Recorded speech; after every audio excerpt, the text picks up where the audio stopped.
everybody, Elizabeth here with Country Peony, and today I'm so excited to talk to you about the do's and don'ts of needle felting. So whether you're a beginner needle felter or you've been doing it for a while, I hope that today's list inspire you and so you can continue your needle felting journey. And if you are a beginner, I've got an incredible course for you. I created a beginner needle felting 101 course to inspire you just to get started to create. So if you want to check it out, it is in the description below on this video. Let's start with the do's. The very first do is to invest in quality tools. If you've been crafting for a while, you probably know that the quality of your tool will really help you along your process. And with needle felting, that is no different. I highly recommend you invest in some quality tools, and my preferred brand is Clover. They make a needle felting pen style tool, and they also make a needle felting tool as well.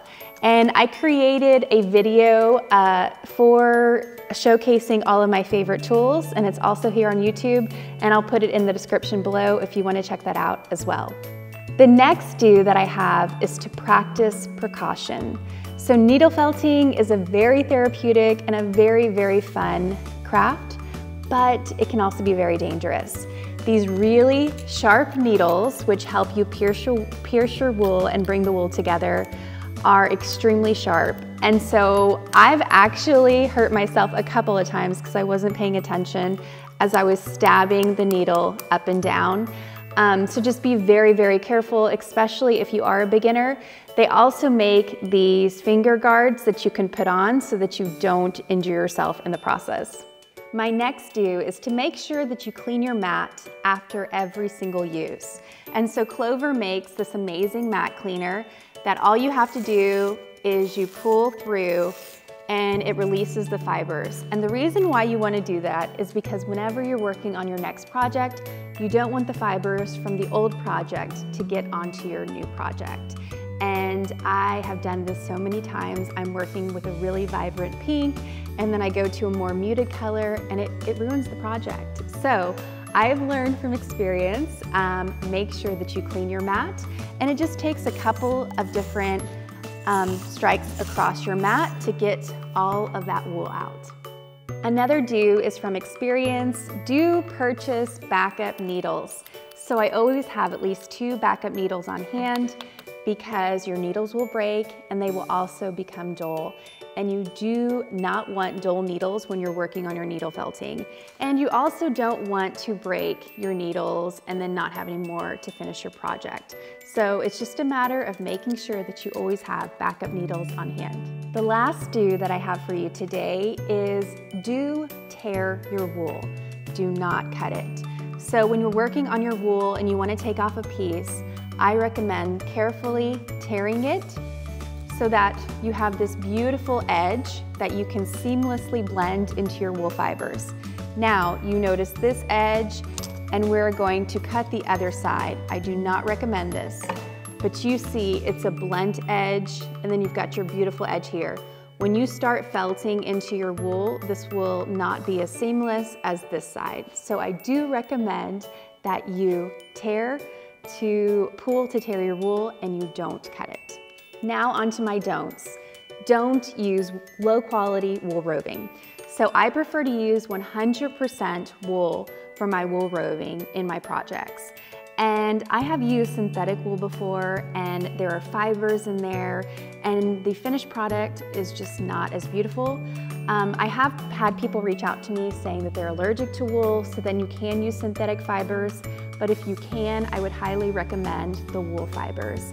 And as needle felting becomes more popular, I've noticed there's some incredible options at your local craft store for wool roving. There's also so many incredible online stores, and I go into more detail in my course if you want to check that out. Again, the description below, you can see my Needle Felting 101 course if you want to learn to needle felt yourself. My next don't is to make sure that when you are stabbing or piercing your wool together, that you are not going from side to side and that you go up and down. It is very important that when you're stabbing your wool, that you go up and down versus side to side, because there's a couple reasons for that, but the main reason is you don't want to prick your finger, nor do you want to break your needle. And the chances of that happening if you're going side to side are much more likely than if you were to go straight up and down. My next don't is to don't use too much wool in the beginning. So with a lot of things, you can always add more, but you cannot take away. So I recommend starting with a small amount of wool, and then you slowly build upon your project, and you can add more wool as you go. But if you add too much wool in the beginning, it'll be really hard to separate those fibers as you go. So starting small and then getting bigger as you go. And my last tip is to don't overthink it. That is my biggest rule for all of my crafting projects. I think it is so important, especially when you're starting something new, is to not overthink it, to take your time and just to have fun with it. Needle felting has truly been such a therapeutic and beautiful process for me. It's really caused me to slow down and really enjoy the moment in creating. And that's what I want you to do. I want you just to enjoy yourself and don't overthink it. And again, if you want to learn more about my Needle Felting 101 course, it's a needle felting course for beginners. It walks you through how to start needle felting, what tools you need, and then there's also some fun projects at the end. You can see all the details in the description below. Thank you so much for listening to my tips today on needle felting. I hope that this helps you, or at least inspires you to start thinking about needle felting. It has been such a fun and beautiful process for me. And if you want to see more videos or more tutorials, you can always visit my blog, countrypeony.com, or feel free to subscribe to this YouTube channel. I'd love to have you here. Thank you guys, and I hope you have a beautiful rest of your day.